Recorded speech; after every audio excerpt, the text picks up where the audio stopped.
안녕하세요, 청취자 여러분. 오늘은 좀 어려운 책이죠. 계몽의 변증법. 이 책의 핵심을 좀 빠르게, 명확하게 알고 싶다는 요청이 많으셔서요. 네, 그래서 오늘은 막스 호르카이머와 테오도르 아도르노의 이 고전을 송다니엘 목사님의 해설서, 호카이머와 아도르노의 계몽의 변증법 해설을 길잡이 삼아서 한번 깊이 탐구해 볼까 합니다. 오늘 우리가 파헤칠 핵심 질문 이거죠. 인간을 미신이나 뭐 공포에서 해방시키려고 했던 그 계몽이 있잖아요. 근데 이게 어쩌다가 정반대로, 그러니까 새로운 신화나 억압으로 돌아가 버렸는가. 이 역설적인 과정, 신화에서 계몽으로 다시 신화로 이걸 들여다볼 겁니다. 이게 단순히 옛날 사상 얘기가 아니고요. 호르카이머와 아도르노의 통찰이 지금 우리가 당연하게 생각하는 기술, 문화, 이런 시스템 속에서 어떻게 나타나는지, 어쩌면 우리가 진보나 자유라고 믿는 게 사실은 또 다른 통제는 아닌지, 그런 걸 생각해보는 시간이 될 것 같아요. 네, 맞습니다. 특히 그 호르카이머와 아도르노가 속했던 프랑크푸르트 학파, 이 학파의 문제의식을 먼저 이해하는 게 중요해요. 이 사람들은 겉으론 막 발전하는 것 같은 현대사회인데 그 이면에 어떻게 새로운 방식의 지배나 소외가 작동하는지 이걸 깊이 파고든 사상가들이거든요. 송다니엘 목사님의 책은 바로 이런 맥락에서 계몽의 변증법을 다루고 있어요. 단순 요약이라기보다는 원전 논리를 충실히 따라가면서 후대 비판까지 꽤 폭넓게 소개하고 있거든요. 그래서 이 복잡한 사유의 세계로 들어가는데 좋은 안내서가 될 수 있습니다.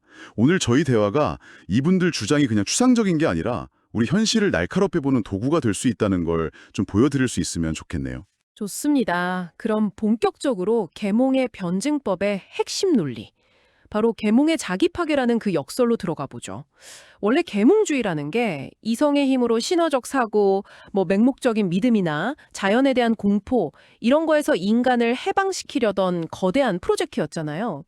이성으로 세상을 이해하고 인간 스스로 운명의 주인이 되자, 뭐 이런 열망이었죠. 그렇죠.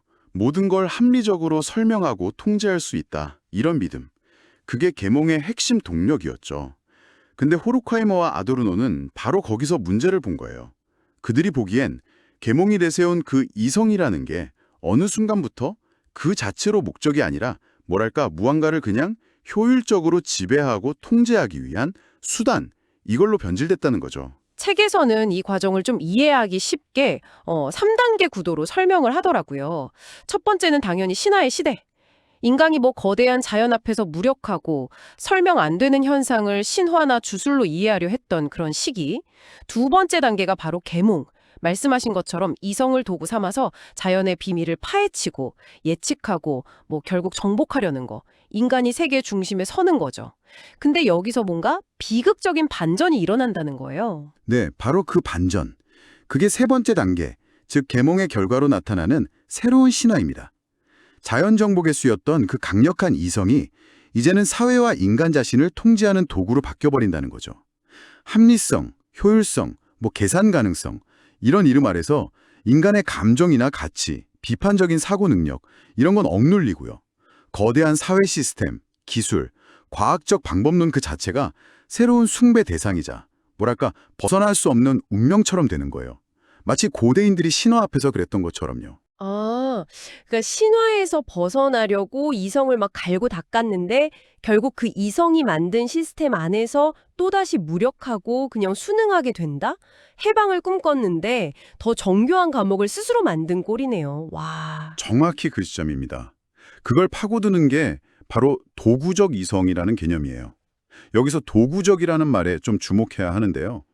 이 이성은 어떤 행위나 목표가 그 자체로 좋은 건지 옳은 건지 인간적인 가치가 있는 건지 이런 걸 묻지 않아요. 오로지 어떻게 하면 가장 효율적으로 목표 달성할까? 어떻게 최소 비용으로 최대 효과를 낼까? 이것만 따지는 거죠. 가치 판단은 싹 사라지고 수단과 효율성만 남는 겁니다.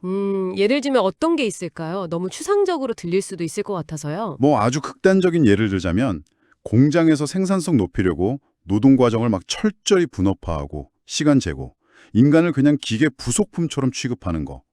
혹은 전쟁에서 적을 효과적으로 죽이기 위한 최첨단 무기 개발에만 몰두하는 것. 이런 게 도구적 이성의 아주 극단적인 모습이겠죠. 더 일상적으로 보면 모든 걸 숫자로 평가하고 단기 성과나 이익만 중요하게 여기는 사회 분위기. 이것도 도구적 이성의 발현으로 볼 수 있어요. 그 과정에서 인간적인 가치나 장기적인 영향, 윤리적 문제 같은 건 그냥 부차적인 게 돼버리기 쉽죠. 호르카이머와 아도르노는 20세기 나치즘과 홀로코스트야말로 이 도구적 이성이 극단적인 야만성으로 드러난 최악의 사례라고 봤어요. 유대인 절멸이라는 목표를 딱 정하고 그걸 가장 효율적으로 수행하기 위한 시스템을 합리적으로 설계하고 실행했던 그 끔찍한 역사, 바로 그거죠. 와, 듣고 보니 정말 섬뜩하네요. 이성이 오히려 비인간적인 결과를 낳는 데 쓰였다는 거니까요. 근데 이런 도구적 이성이 사회 전체로 퍼져나가고 사람들이 그걸 뭐 문제 삼지 않고 받아들이게 되는 그런 메커니즘도 있을 것 같은데요? 바로 그 역할을 하는 것. 그걸 문화산업, 컬처 인더스트리라고 호르카이머와 아도르놈은 지적합니다. 이게 단순히 뭐 대중문화 이걸 넘어서 영화, 음악, 방송, 광고 같이 이윤 추구를 목적으로 문화상품을 표준화하고 대량 생산하는 시스템 전체를 비판적으로 부르는 용어예요. 문화산업이라 흥미로운 개념인데요. 구체적으로 문화산업이 어떻게 사람들을 획일화하고 뭐 비판 의식을 마비시킨다는 거죠? 얼핏 보면 요즘 문화는 엄청 다양하고 선택의 폭도 넓어 보이는데 말이에요. 그게 바로 문화산업의 교묘한 점이죠.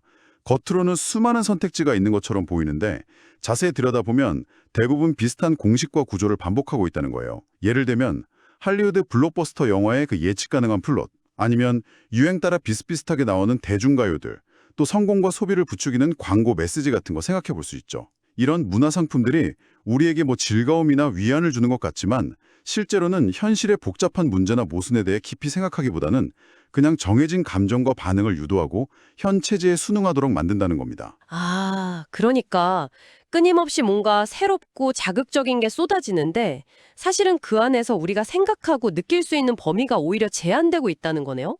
어려운 현실을 마주하고 변화를 생각하기보다는 그냥 문화산업이 주는 달콤한 환상 속으로 도피하게 만든다. 이런 말씀이시죠? 그렇습니다. 문화산업은 개인의 어떤 독창적인 사유나 비판적인 상상력 같은 걸 쓸데없는 것 아니면 위험한 것으로 치부하고 대신 표준화된 즐거움과 만족감을 제공하죠. 이걸 통해 사람들은 스스로 자유롭게 선택하고 즐긴다고 믿지만 실제로는 거대한 시스템이 설계한 틀 안에서 움직이는 수동적인 소비자로 전락하게 되는 겁니다. 이것이 바로 후르카이머와 아도르노가 말한 계몽 이후의 새로운 신화 상태예요. 과거의 신화가 인간을 자연의 어떤 불가해한 힘 앞에 무력하게 만들었다면 현대의 문화산업이라는 신화는 자본주의 시스템과 소비사회 앞에서 인간을 길들여진 존재로 만드는 거죠. 아, 정말 중요한 지적이네요.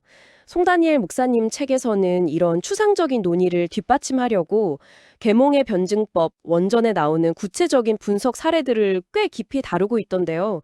몇 가지 흥미로운 예시들 좀 소개해 주시죠. 네, 대표적인 게 호메로스의 서사시 오디세이아 분석이죠. 주인공 오디세우스, 보통 이성적인 지혜랑 불굴의 의지로 온갖 신화적 유혹과 위험을 극복하고 고향으로 돌아가는 영웅으로 그려지잖아요. 근데 호르카이머와 아도르노는 그의 여정을 좀 다르게 봐요. 오디세우스가 그 사이렌의 치명적인 노랫소리 피하려고 선원들 귀는 밀랍으로 막고 자기 몸은 돛대에 묶는 장면 있잖아요. 이걸 보면 오디세우스는 이성적 자아를 지키기 위해서 자기 자신을 억압하고 동시에 선원들을 속이고 통제하는 모습을 보여요. 즉, 그의 이성이라는 게 이미 타인에 대한 지배나 자기 기만, 자기 보존의 논리와 분리될 수 없다는 겁니다. 그들은 오디세우스를 근대적 개인, 그러니까 부르주아적 주체의 원형으로 보면서도 그 주체 형성 과정 자체에 이미 억압과 소외의 씨앗이 들어있다는 걸 폭로하는 거죠. 이게 그 이면을 보여주는 알레고리로 읽는 거네요. 또 다른 사례는 어떤 게 있나요? 사드 후작의 소설 줄리엣 분석도 아주 흥미롭습니다. 소설 속 주인공 줄리엣은 모든 도덕 규범을 막 조롱하면서 오직 자기 쾌락과 이익만 극단적으로 추구하는 인물이에요. 호르카이머와 아도르노는 이걸 통해서 계몽 이성이 가치 판단 능력을 잃고 오직 수단과 효율성만 따지는 도구적 이성으로 전락했을 때 어떤 끔찍한 결과, 즉 악덕의 번용으로 이어질 수 있는지를 보여준다고 해석해요. 이성이 윤리적인 방향 감각을 잃어버리면 파괴적인 힘으로 돌변할 수 있다. 이런 경고죠. 그렇군요. 마지막으로 반유대주의, 엔티세미티즘 분석도 중요하게 다뤄지죠. 네, 이건 정말 중요한 분석입니다. 그들은 반유대주의를 단순히 역사적인 편견이나 특정 집단의 광기로 보지 않아요. 오히려 서구 계몽주의 이성 자체에 내재된 어두운 측면, 즉 타자를 규정하고 배제하고 그 타자에 대한 폭력을 합리화하는 메커니즘의 발현으로 봅니다. 세상을 합리적으로 설명하고 분류하려는 계몽의 기획 자체가 필연적으로 이해할 수 없거나 동질화되지 않는 대상을 비이성적인 것, 열등한 것으로 낙인 찍고 제거하려는 충동을 내포하고 있다는 아주 날카로운 지적이에요. 유대인은 바로 그 희생양이 되었다는 거죠. 이성을 통해 해방을 이루려 했던 기획이 어떻게 가장 야만적인 배제와 폭력으로 끝날 수 있는지를 보여주는 역설적인 사례입니다. 오디세우스, 줄리엣, 반유대주의 이 세 가지 사례를 통해서 계몽의 이성이 어떻게 자기 모순에 빠지고 지배 논리로 변질되고 심지어 야만성을 정당화하는 도구가 될 수 있는지 이걸 입체적으로 보여주네요. 각기 다른 맥락의 이야기 같은데 결국 계몽의 변증법이라는 핵심 주제로 딱 수렴되는 게 놀랍습니다. 서구 문명과 역사를 꿰뚫는 깊은 통찰에 기반하고 있다는 걸 보여줘요.